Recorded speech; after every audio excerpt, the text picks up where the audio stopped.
Gezien de huidige staatskundige realiteit binnen ons koninkrijk zou dit ook moeilijk zijn geweest. Als land is de inbreng van de Staten van Curaçao op dit verdrag vrijwel nihil tot hooguit minimaal, oftewel de Staten van Curaçao kunnen weinig of geen enkel invloed uitoefenen op beslissingen op koninkrijksniveau voor wat betreft internationale verdragen. Deze conclusie wordt bevestigd in het ongevraagd advies van de Raad van State uitgebracht op 14 juni 2021 ten aanzien van het Koninkrijk, verdragen en het Unierecht. Circa 2/3 van de verdragen werd stilzwijgend goedgekeurd. In geval van uitdrukkelijke goedkeuringen kan de weg van een gewone wet of van een rijkswet worden bewandeld.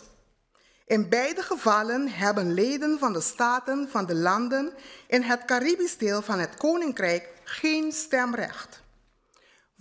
Voorzitter, dit is geen verwijt naar de Kamer of een andere persoon of orgaan. Het democratisch systeem zoals we het nu kennen is een erfenis die we allemaal koesteren, maar hoognodig aan revisie toe is. Mijn inbreng als voorzitter van de Staten van Curaçao is daarom ook niet inhoudelijk op het verdrag zelf, maar een oprecht en bijzonder verzoek aan deze Kamer en de Staten-Generaal in het algemeen om de parlementen van de andere landen binnen het Koninkrijk een gelijkwaardige positie te geven bij dergelijke processen binnen het Koninkrijk. Met betrekking tot verdragen zoals het onderhavige brengt dat met zich mee dat de landen in een zo vroeg mogelijke stadium worden betrokken bij de totstandkomingen ervan.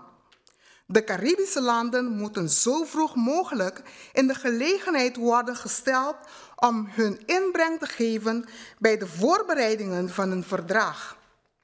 Dit geldt des te meer indien bijvoorbeeld een verdrag zal kunnen leiden tot financiële voordelen voor de Caribische landen, omdat zij hierdoor bepaalde economische activiteiten kunnen ontplooien.